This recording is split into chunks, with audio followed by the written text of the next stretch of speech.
A partir de este momento te invitamos a escuchar La Tuerca. Muy buenos días, queridos oyentes y televidentes de La Tuerca en PLOS Radio y en PLOS Televisión.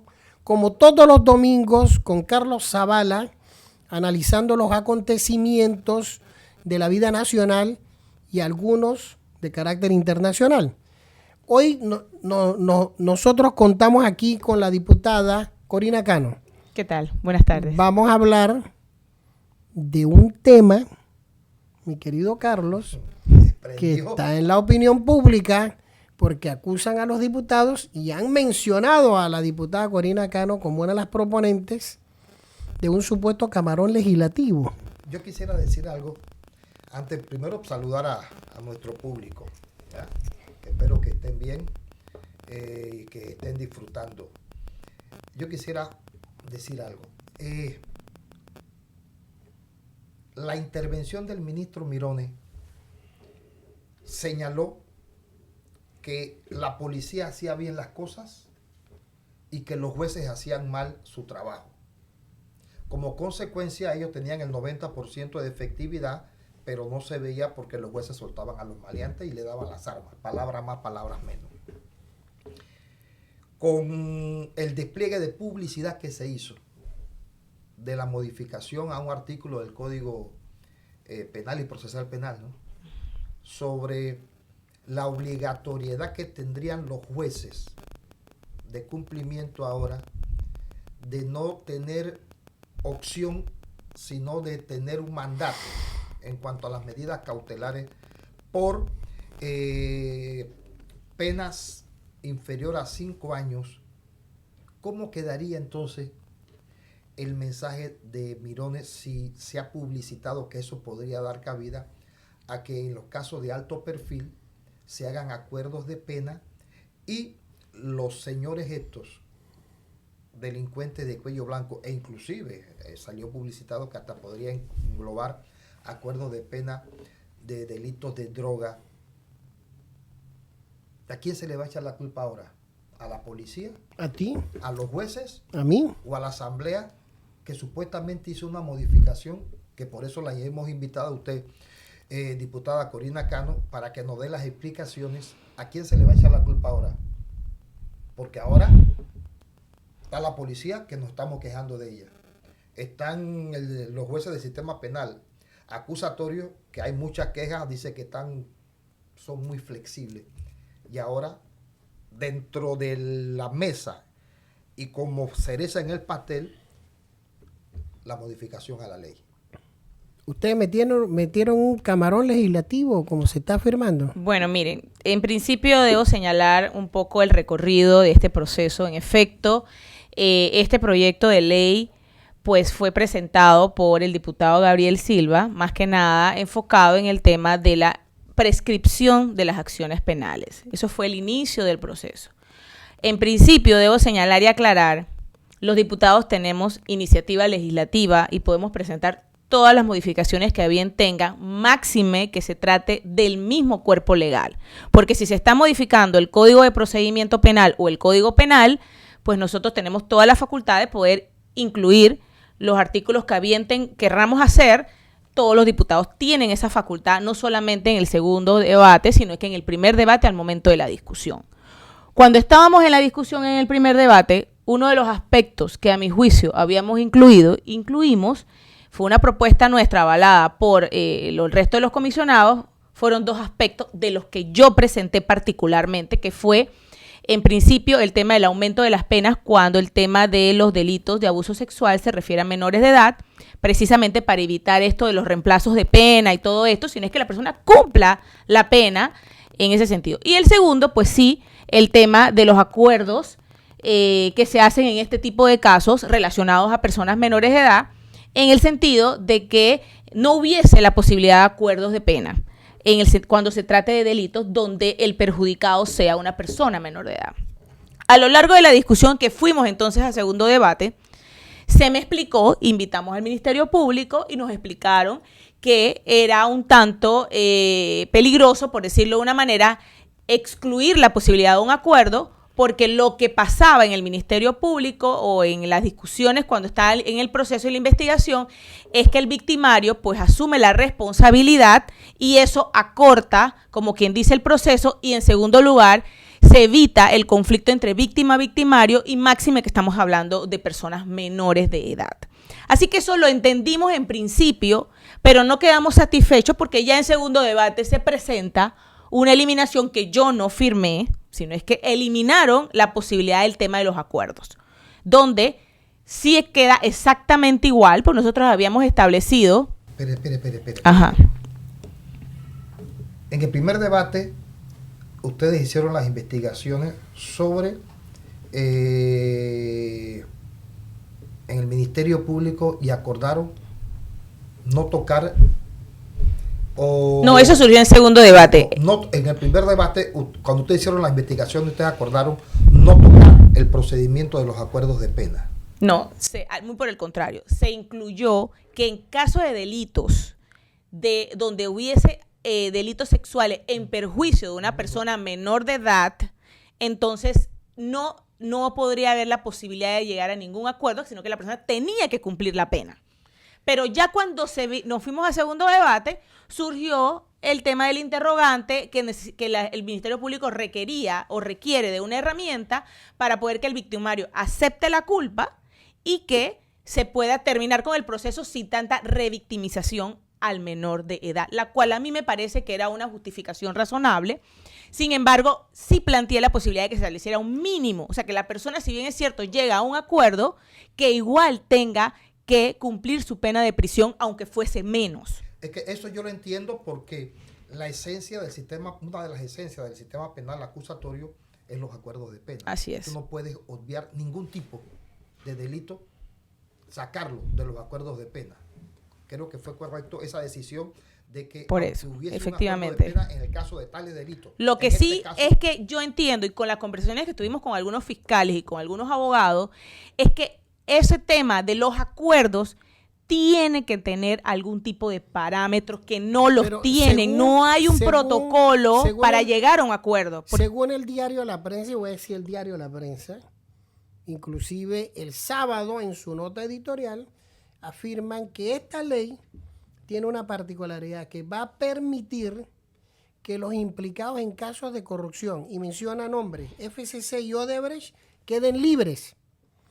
Y que esta ley fue aprobada deliberadamente para buscar eso. Yo debo decir que en mi caso en particular y lo que nosotros hemos conversado, no ha habido ningún tema, y la verdad es que yo lamento mucho que se esté insinuando que nosotros tenemos, o en mi caso en particular, tengo algún interés particular de proteger a nadie, absolutamente. A mí lo que me gustó de la reforma que se me presentó para avalarla es que era un tema donde se agregaba el aderezo, por decirlo de una manera, el tema del delincuente primario. Hoy en día, si la persona es reincidente, tiene derecho a un trabajo comunitario. Hoy en día, todos esos delitos, porque esa es una norma que ya existe en el código, ya está en el código. Eso no es que nosotros planteamos en la reforma, eso ya está en el código. Y si buscamos la otra norma, que es el artículo 102, que habla precisamente de los reemplazos de pena, porque hay que tener la diferencia. Este artículo habla de los condenados o los que están cumpliendo pena. No estamos hablando de medidas cautelares ni detención preventiva, estamos en una etapa procesal. En este caso, la norma es clara y te habla del condenado. O sea, son dos etapas totalmente distintas. En cambio, el artículo 102 del mismo código hace referencia a los reemplazos de pena y sí incluía lo del delincuente primario, lo único que las penas era diferente. Ya hablaban de 4 años, acá se establecía de 5 años. El tema aquí es que en el momento donde se planteó la reforma se hablaba de que se iba a incluir la persona que podía ser beneficiado por trabajo comunitario, que tenía que ser delincuente primario, o sea, que estuviera cometiendo el delito por primera vez. Y en segundo lugar, hablaba, y eso lo dice la norma actualmente, que tiene que tener el consentimiento escrito por parte de la persona implicada en el delito. Pero aquí estamos hablando de personas ya condenadas, ya personas que ya tienen una pena, que ya ya está en una etapa procesal totalmente distinta. ¿Por qué decimos que no aplica para blanqueo de capitales, para narcotráfico. ¿Por qué no aplica? Porque las penas de estos delitos son de más de 5 años. El de blanqueo de capitales, aquí lo tengo.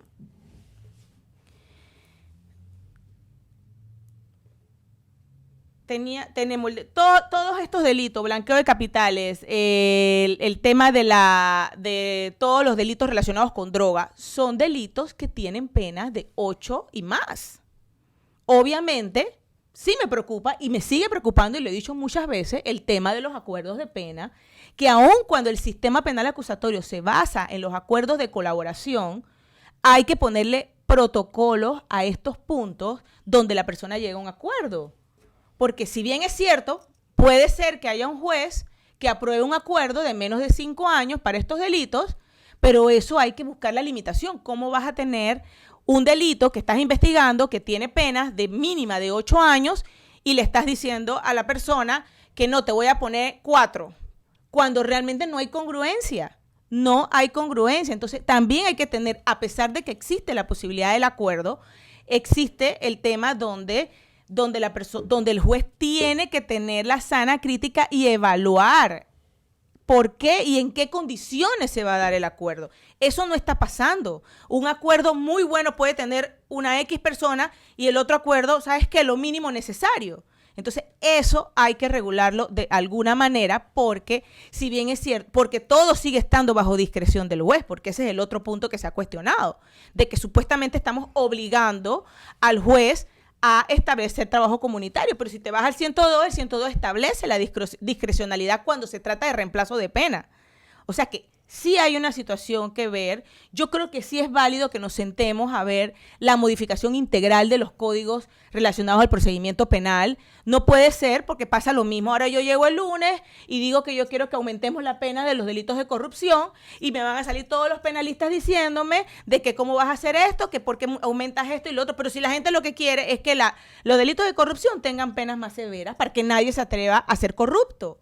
Entonces, si lo hacemos, siempre va a haber alguien que no va a estar de acuerdo. Siempre va a decir alguien, bueno, ¿para qué le vas a aumentar la pena? Porque resulta que si yo me robo una vaca o qué sé yo, entonces como que no hay de verdad no hay una situación integral de qué delitos tienen que tener una o determinada sanción. Ahora, ustedes son conscientes que en la opinión pública, la visión que hay es que este anteproyecto de ley, que ya es ley, pero que le falta la sanción del presidente de la República. Y si el presidente quiere vetar ese artículo, que lo vete. Esa es su facultad. Usted es tan claro que la versión que tienen los ciudadanos es que esta es una ley que beneficia a los delincuentes, sobre todo de cuello blanco. Esa es la visión.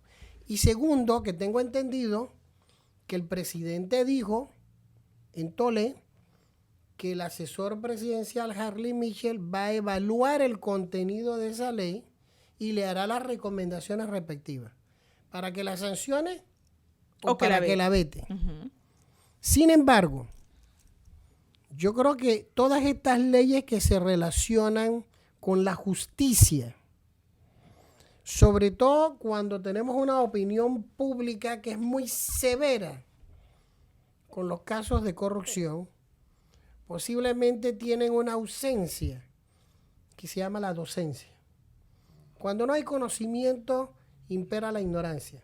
Y cuando no hay información, se imponen las opiniones posiblemente que no son las más acertadas. Pero hoy, para el país, esa ley permite que los delincuentes se salgan con la suya. Te ha dado una explicación del contenido. Sin embargo, yo estoy seguro que esa explicación no es suficiente para lo que hay hoy en la opinión pública. Bueno, vuelvo y señalo, si el artículo es inconveniente, el presidente tendrá toda la opción de poder vetar parcialmente el proyecto, porque el proyecto en términos generales es muy bueno. Yo creo que es una avanzada en el sentido de que estamos endureciendo las penas de personas que se metan con las personas menores de edad. Yo creo que ese era el objetivo y es el objetivo realmente. Yo en lo particular ni siquiera trabajo comunitario para un abusador sexual de los niños, absolutamente. Inclusive había otros artículos que hablaban de libertad vigilada, porque hay que ir a una realidad. Ni el trabajo comunitario ni la libertad vigilada que está en los códigos No hay manera de poder controlar eso como en otros países que tienen toda una estructura para poder tener este tipo de delitos, este tipo de sanciones. Yo te quiero decir que este debate es el coronavirus de la Asamblea Nacional, pero vamos al cambio comercial y volvemos con la diputada Corina Cano y con Carlos Zavala aquí en La Tuerca. Ya regresamos. Estamos de vuelta. Estamos de vuelta en La Tuerca aquí en Plus Radio y en Plus Televisión con la diputada Corina Cano y con Carlos Zavala. Carlos. Diputada Corina Cano, yo me he leído la modificación y he escuchado su explicación. Yo creo que el espíritu de esa reforma quedó exactamente, que era que no prescribieran los delitos contra menores. Creo que esa no es la discusión. Y la modificamos además, solamente todos son imprescriptibles para violación carnal. Para los demás delitos sí se estableció un plazo de 20 años contados a partir de la mayoría de edad del menor de edad en caso de que se trate de temas de menores de edad. Yo ahí no voy a discutir porque todos estamos de acuerdo. La discusión no es esa. La discusión es que usted misma ha dicho, el código establece la discrecionalidad del juez. Pero es que la modificación cambió la discrecionalidad por el deber. ¿Sí? Podrá ser a deberá, si el verbo rector manda. Una cosa es que la discrecionalidad del juez lo contemple la ley y le dé la opción a darle o no una medida de trabajo comunitario de acuerdo al perfil del delincuente primario, porque es delincuente primario que hay que ponerle grilletes. Son primarios porque es primera vez que están ahí, que han sido investigados, pues, exacto. Pero tienen un pasado enorme. Entonces, creo que el debate es ese. El cambio de esencia de la ley que le quita la discrecionalidad al juez, o por lo menos yo lo entiendo así, a la obligatoriedad, cambiando el verbo rector de la norma. Bueno, yo debo señalar que no dice deberá, dice será. Eso significa que hay un tema que no es imperativo tampoco, o sea que al final entra una interpretación por parte del juez. Usted lo tiene ahí. Sí. ¿Me puede decir cuál es el verbo rector ahora? El trabajo comunitario será aplicado por el juez de conocimiento o por el juez de cumplimiento a quien, siendo delincuente primario, haya sido condenado a una pena que no exceda de 5 años de prisión. Eso no fue lo que salió publicado. Bueno, ese es el artículo aprobado. No, eso es lo aprobado. Será. El artículo anterior, ¿cómo estaba? Déjame buscarlo aquí a ver si lo tengo.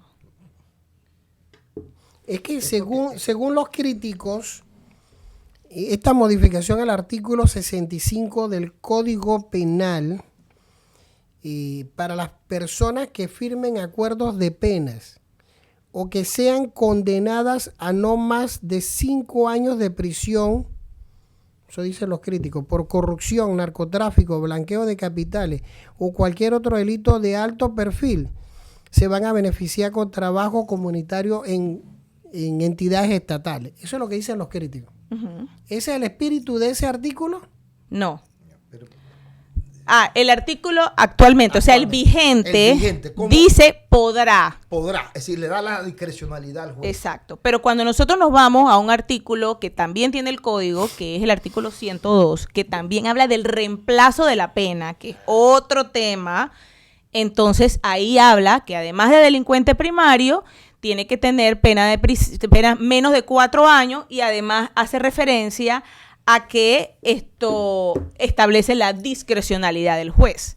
Es que yo creo que nosotros no estamos discutiendo la discrecionalidad del juez. No, yo creo que la preocupación que hay más que nada por la publicación que ha salido en los últimos, en los medios de comunicación, más que nada está enfocado en que piensan que quizás este artículo se hizo para algo o para alguien o para beneficiar algún tema en particular. Déjeme explicarle algo.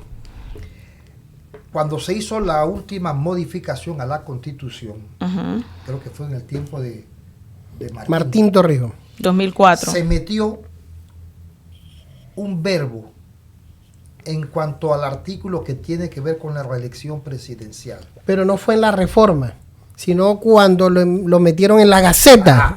Eso fue los famosos camarones. Claro. Entonces, ahí decía que no podrá, palabra más, palabra menos, no podrá reelegirse aquel que haya sido funcionario público antes de su elección o algo. O sea, 10 años, por 10 años. Por 10 años. Y sin embargo, se hizo para que... Cuando se transcribió, no lo que se aprobó en la Asamblea, cuando se transcribió, pero se sancionó así. se sancionó con el error. Y así está en la Constitución. No, eso se retiró. ¿Cuándo se retiró? Eso se retiró. Estaba todavía en el tiempo de No, Martinelli. se retiró. Todavía está en el tiempo de Martinelli, así aparecía en la Constitución. No, yo creo que eso se retiró. Créeme. Entonces, de eso es lo que estamos hablando. ¿Ya? El artículo ese, el vigente dice Podrá. podrá. Podrá significa opcional. ¿ok? Opcional. Y el artículo modificado dice será. Es un mandato. Entonces creo que ahí radica toda la discusión. Y de ahí entonces viene la elucubración de que si yo soy un delincuente en el cual se establece que la pena mínima será de 8 años y yo coopero, mando a mi abogado y dice, espérate, me van a investigar. No me están investigando, me van a investigar. Dile al fiscal que yo cometí un delito y como yo estoy confesando y como yo yo tengo derecho a acuerdo de pena según el código y nosotros vamos a dar toda la información sobre la base de una condena menor a 5 años.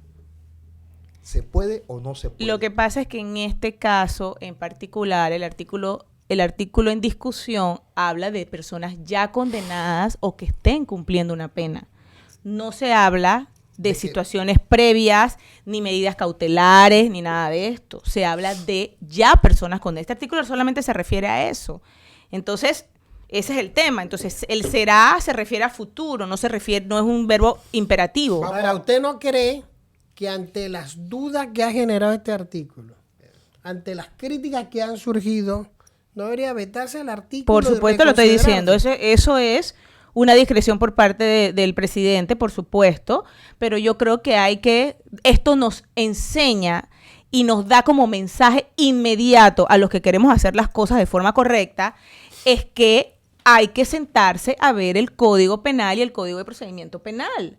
No podemos seguir con unos códigos que le estamos metiendo, porque no se pueden imaginar cuántos proyectos hay que reforman el Código Penal. Y eso va a pasar. Para mí es la siguiente crisis que se va a tener con respecto al tema penal.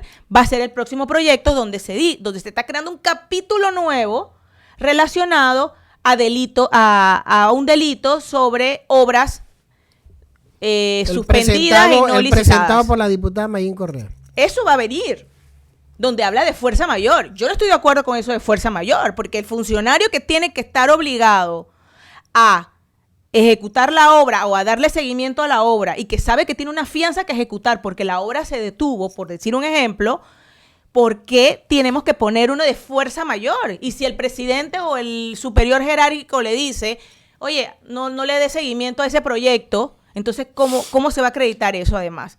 Y la persona va a decir que esa es su fuerza mayor, porque su superior jerárquico le dijo que no ejecutara la fianza, que no hiciera su trabajo. Entonces, ahí, en mi caso, yo lo había planteado como incumplimiento de deberes de funcionario público, para poder que entrara sobre el verdadero deber que tiene un funcionario público cuando licita una obra y que además es una obra estatal y que son recursos del Estado y que tiene una fecha de cumpleaños, porque eso es lo que ha estado pasando, la cantidad de obras, la cual la preocupación es buena y me parece que el objetivo es bueno. Sin embargo, no podemos darle salida al que realmente no está cumpliendo su deber como funcionario público. Y eso es lo que viene. ¿Y por qué usted cree que cada vez que la Asamblea Nacional aprueba una ley de este tipo o toma una decisión, lo que recibe es palo en la cabeza? Yo creo que nosotros tenemos que escuchar más al funcionario, a la persona que en teoría le va a caer como quien dice, la aplicación de la norma, porque de verdad nuestras discusiones en primer debate son muy amplias y de verdad a mí me sorprende muchísimo muchos proyectos que llegan, que la gente está allí, que los escuchamos, que los recibimos, que están allí precisamente dando su opinión. Y de verdad me parece que hay que buscar la manera de que la gente conozca un poco más qué es lo que estamos haciendo. Porque de verdad las discusiones, nosotros tuvimos hace poco una discusión sobre el tema, de la ley de beneficiarios finales, como el tema para poder cumplir con los organismos internacionales. Y los abogados estuvieron allí 3, 4, 5, 7 horas, los abogados, el colegio de abogados estuvo varios gremios y de verdad ayudaron a buscar materializar un proyecto panameñizado, porque ese proyecto no es producto de lo que nosotros como país tenemos. Sin embargo, una de las críticas que ha recibido esta ley es que ese artículo que usted nos está explicando no estaba en el anteproyecto de ley original. Bueno, se podía presentar porque eso es cierto, y en el primer debate tampoco fue una propuesta, eso fue una propuesta que surgió en el pleno de la Asamblea en segundo debate. Y no solamente lo firmamos el diputado Leandro, la diputada Zulay y yo, lo firmaron 3 más, pero como no se puede identificar la firma de los otros, no mencionan a los otros. Y en segundo lugar, nadie se opuso a la votación de ese proyecto. Todos los que estábamos ahí, nadie se opuso. Ni siquiera los retractores. Sin embargo, dice el diputado Silva, Gabriel Silva, no se lo opuso. leí, que dice que él en el pleno se opuso y él está pidiendo el veto de esa ley. No, él se opuso al momento de explicar su voto favorable a su proyecto, donde él explicaba las bondades del proyecto y decía por qué no estaba de acuerdo. Es verdad que lo dijo, pero al momento que votamos, no levantó la mano y dijo que conste mi voto en contra. Y podemos ir a las actas. Entonces, no me parece que los medios de comunicación nos hayan dicho que somos nosotros cuando no hubo un solo voto en contra. Es más, yo fui una que en segundo debate, y tengo prueba a las personas de ahí del pleno, que yo dije, yo estoy levantando la mano, quiero que conste mi voto en contra, y ustedes siguen y no me prestan atención. Y me fui ahí adelante y dije, y reclamé. Y todavía yo pregunto, yo quiero saber quién más se opuso a este proyecto o al artículo, a pesar de que en el segundo debate votamos artículo por artículo, que no me vengan, que es que votamos y que está en la asamblea, no bloqueamos artículo por artículo y nadie se opuso. Entonces eso significa y no es justo que usted tiene colegas en la asamblea que son tira la piedra y esconde la mano. No, hombre, eso está mal, porque entonces al final, como se ha dado la reacción y por supuesto se ha dado todo este tema, para mí, muy confuso. ¿Pero el artículo es bueno o es malo? Para mí es bueno. ¿Por qué? Porque se incluye lo de delincuente primario. No me parece que hoy en día los que hayan cometido 7, 8, 10 delitos todavía tengan la posibilidad de tener trabajo comunitario sobre los mismos delitos que está cometiendo. Una pregunta. Entonces, el artículo solamente va a regir para los delincuentes primarios. Sí, exacto. Bien. Es decir, que mañana el presidente lo sanciona. Bien. Queda. Bueno. Ejemplo, el presidente lo sanciona mañana y la ley en derecho penal cuando beneficia al reo es retroactiva, ¿no es así? Sí. Quiere decir que el hermano de la vicepresidenta San Malo saldría a la semana. No necesariamente, tendría que presentar la solicitud a ver qué decide el juez. Porque se puede acoger a esa. ¿Un mandato? No, porque ya está el reemplazo de la pena, está el artículo 102 que también se puede aplicar. Pero es que él está condenado y está preso. Exacto. Pero el artículo ordena al juez de cumplimiento. Pero no sería retroactivo. Sí, ¿O sí? El derecho penal. ¿Por qué? Porque favorece al reo. Sí.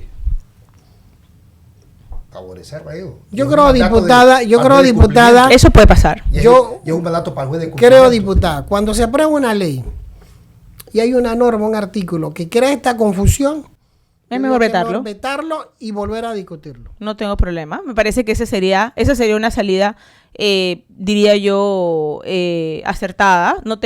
Yo en lo particular no tendría ningún problema porque eso no salió de mi cabeza para proteger a nadie. Porque yo, gracias a Dios, no tengo nada, no le debo nada a nadie, ni tengo que ver con narcotraficantes, ni con blanqueo de capitales, ni con ninguno de los que están presos ahora mismo.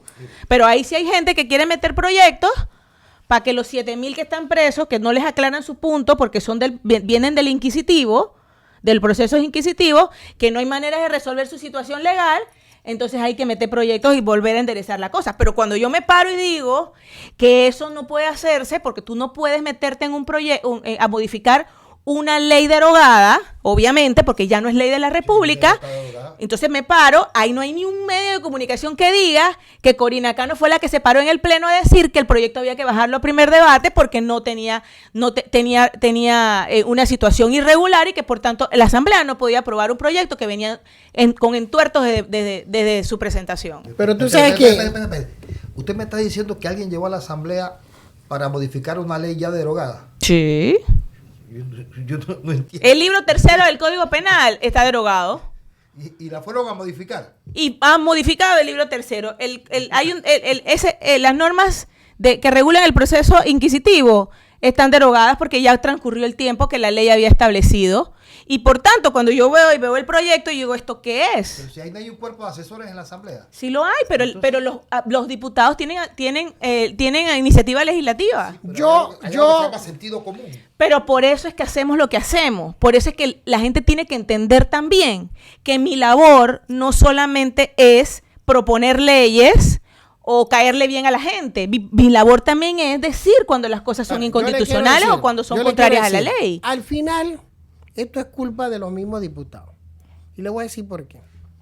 Porque siendo un poder del Estado que ha sido cuestionado en los últimos 20 años, que tiene una cantidad de diputados nuevos como usted, tienen un problema de divulgación extraordinario.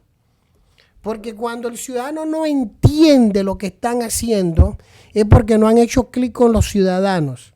Y cuando el ciudadano no hizo clic con ustedes se deben preocupar. ¿Qué está fallando? Estoy de acuerdo. Que no le está llegando la información, que no la entienden. Y que cuando surge una crítica, porque toda iniciativa va a tener gente a favor y gente en contra, pero surge una crítica que se convierte en tendencia, que es la que domina la discusión, la culpa es de ustedes. Pero vamos al cambio comercial. Me voy a poner ahora mismo en coronavirus para que vayamos al cambio comercial aquí en La Tuerca, que tenemos que hablar del coronavirus, porque el país está asustado, al igual que con la delincuencia. Vamos al cambio comercial y volvemos aquí en La Tuerca. Ya regresamos. Estamos de vuelta. Estamos de vuelta aquí en La Tuerca, No lo diga, por como favor. todos los domingos, Yo hoy no tengo un problema. con la diputada Corina Cano Problema. y con Carlos Zavala, analizando y tratando de entender la ley que se aprobó en la Asamblea y por la cual ha surgido todo un debate y unas acusaciones muy serias de que los diputados introdujeron un artículo para favorecer a delincuentes de cuello blanco y la diputada ha dado sus explicaciones e inclusive ha dicho, si hay dudas, el presidente lo puede vetar, ese artículo en particular, pero también ha advertido que ese no es el propósito del artículo, ni tampoco sugiere eso el artículo. Pero yo quería, diputada y Carlos, en estos minutos finales del programa, hablar de un tema que tiene al país preocupado. Son dos temas realmente. Uno es la delincuencia y el otro es la epidemia de coronavirus que ya está en 27 países y que afecta fundamentalmente a la República Popular China. Hasta el día de hoy, 259 muertos, 27 países afectados.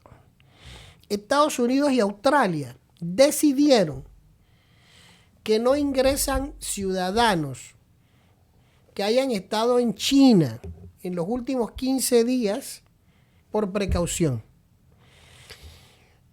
Numerosas aerolíneas suspendieron los vuelos, sobre todo a las ciudades donde el foco de infección es muy fuerte, la provincia de Hubei y la ciudad de Wuhan. Porque hay 1000 coronavirus en el mundo. 1000. Bueno, esta cepa es la más agresiva y produce muerte. Cuando leemos en la historia de la humanidad, no es la primera vez que esto ocurre. Desde el siglo XVIII hemos tenido innumerables casos de pandemia, de gripe, de viruela, de sarampión, de polio. Y desde 1990 todas estas enfermedades relacionadas con los coronavirus, la gripe aviar, inclusive hubo HN1, el HN1, el ébola, el polio que apareció recientemente, los casos de viruela en algunos países, la viruela del mono. Y esta enfermedad en particular tiene a los panameños preocupados porque yo creo que nadie se quiere enfermar. La pregunta que yo me hago, diputada y Carlos, ¿estamos educando al país? ¿Le estamos dando la información para que tenga las medidas preventivas? Yo mismo me lo pregunto y me lo respondo. Yo creo que no. No, tampoco. Carlos. Mire, hay un tema que yo no quería tocar en relación a las pandemias porque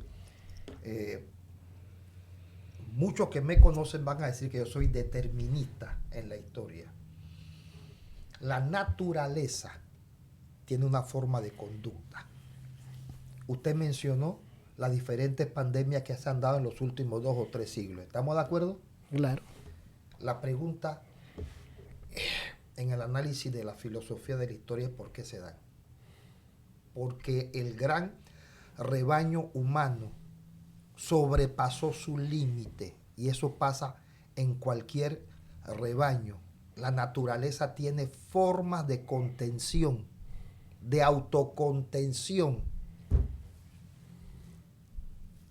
Ese tema yo no lo quería tocar porque yo sé por qué no lo quiero, porque van a decir que esto es un determinismo histórico. Pero a mí me enseñaron que la naturaleza tiene formas de contención. Cuando en el reino animal un rebaño sobrepasa su límite de existencia. Nosotros somos 7.000 millones de habitantes. Solamente China y la India tienen 1/3 de los habitantes de la humanidad. Y allá nacen todas las pandemias. Por la relación entre seres humanos y entre seres humanos y animales por necesidad de vivir o de convivir en la misma casa, en el mismo lote, los animales con los seres humanos, que eso es antinatural. Que tenemos 6.000 años de civilización en comparación con los 3.200 que tenía el homínido llamado Lucy. Eso es nada, eso es un suspiro. Sí, nosotros genéticamente no hemos podido evolucionar para contener la agresividad del medio ambiente, llámese virus, llámese bacteria. Así es la existencia de la civilización y así es la existencia del hombre en la tierra. Entonces tenemos un problema. Estamos sobreviviendo por las ciencias, por más nada, por el avance de las ciencias. Cuando vemos la información de este virus, información que no manejan los ciudadanos, el primer caso apareció el 23 de diciembre de 2019 en el principal mercado agrícola de esa ciudad llamada Wuhan. Y solo hasta el 23 de enero las autoridades chinas decretaron la cuarentena en el mercado. En esa provincia, que es una provincia tecnológica, los que han viajado a China o han leído, conocen, es la provincia más poblada después de Beijing. Los chinos tienen una particularidad, que planifican la cantidad de personas que viven en las ciudades. No es como con nosotros, que el que vive en Los Santos se puede ir para Colón, para Darío. No, eso está planificado y controlado. ¿Qué está ocurriendo? 1, los hospitales están desbordados. No hay mascarillas. Y en las ciudades se están acabando los medicamentos, pero en las ciudades alrededor de Wuhan, donde está el epicentro, hay unas restricciones. Por ejemplo, se permite a una persona por familia salir cada 2 días a hacer compras. Se extendieron las vacaciones a la mayoría de la gente hasta el 23 de febrero. porque en China hoy están en Año Nuevo Lunar. Entonces, se han hecho cosas como, por ejemplo, prohibir la inscripción de matrimonio. No se pueden realizar matrimonios para evitar Que la persona salga. los tumultos, que salgan. Porque el nivel de contagio es muy fuerte. Los chinos han tomado las medidas que tenían que tomar, a medida de contención. Sí, ellos sí lo han hecho.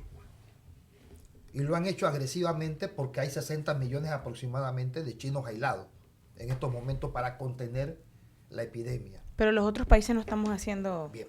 Los chinos, frente a la gravedad, si cuando tú tienes 60 millones de personas aisladas, es porque tú sabes que eso no es broma. ¿Estamos de acuerdo? Y tú lo acabas de describir.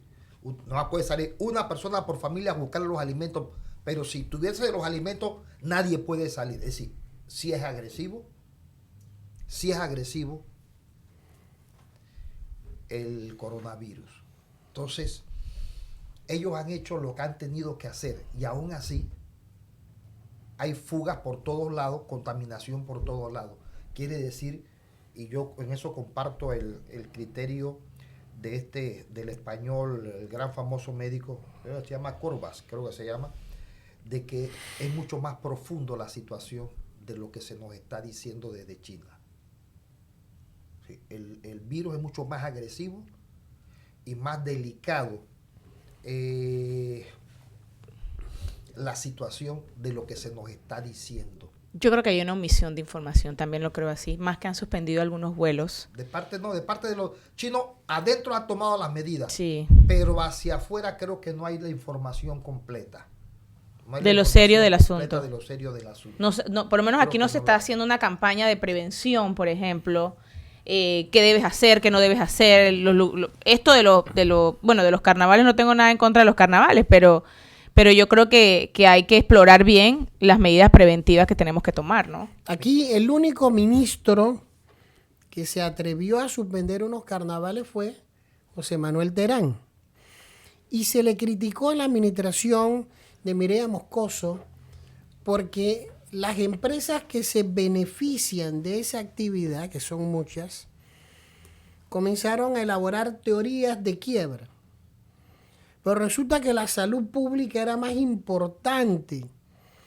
Y 20 años después descubrimos que la decisión fue correcta, porque había una epidemia.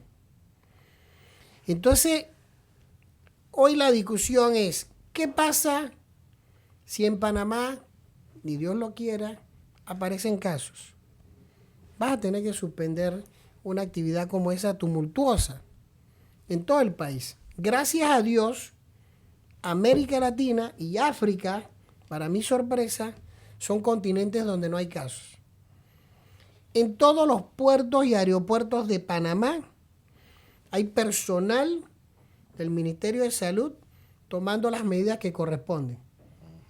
Yo no sé en los puertos ilegales cómo se está manejando. Sin embargo, lo que dice la diputada, lo que afirma Zavala, falta de educación. Siento que nuestro Ministerio de Salud se ha quedado corto en la información porque hay gente que está asustada. Eso lo vemos cuando uno habla con la gente en la calle o utiliza las redes sociales para tratar el tema. Cuando no hay información, impera la ignorancia. Así mismo. Y aquí debería haber campañas masivas, como lo hubo en el pasado cuando estalló el H1N1. La influenza también. El uso del gel alcoholado, el uso del pañuelo, el lavado de manos, el saludo con codos, el mantener limpias las áreas. Porque hay una costumbre del ser humano que es estornudar y no cubrirse. Y ahí está una de las principales fuentes de contagio. Pero también falta mucha información. Y esa información los medios la pueden dar a pedazos. Es el organismo rector. Y además la ley dice que cuando hay amenazas de salud pública, todos los medios de información, no importa cuál, están obligados a participar y a colaborar con las autoridades sanitarias en la divulgación de todas las medidas que se tienen que tomar. Gracias a Dios, no hay casos. Y los vuelos que están llegando, los pasajeros son revisados como corresponde con el protocolo de la Organización Mundial de la Salud. Pero aquí tenemos una comunidad china importante. Y nosotros no sabemos cuántos ciudadanos o panameños que han estado en China o chinos han regresado Así mismo. y no han desarrollado la enfermedad y la pueden desarrollar ahora. Todas esas son preocupaciones que tiene el ciudadano panameño y que las autoridades deberían de atender con urgencia. Porque en la medida en que la enfermedad va aumentando en el mundo y se acerca la fecha de los carnavales, hay un grupo de ciudadanos que está presionando de todos los niveles que la actividad festiva se debe suspender. Entonces va a haber un debate. ¿Se realiza o no se realiza?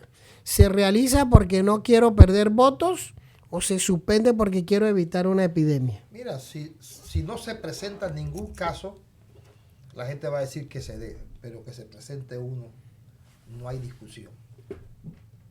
Se presenta un caso en Panamá, no hay discusión.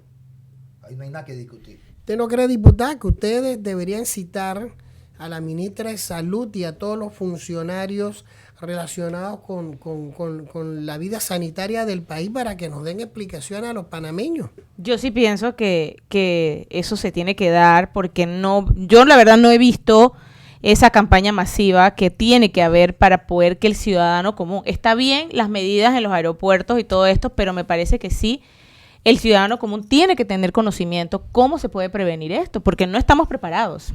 No estamos preparados ni siquiera si se presenta un solo caso. No estamos preparados para potabilizar el agua del Chagre que huele feo. Huele a inodoro y sabe mal. Un amigo mío me dijo lo siguiente.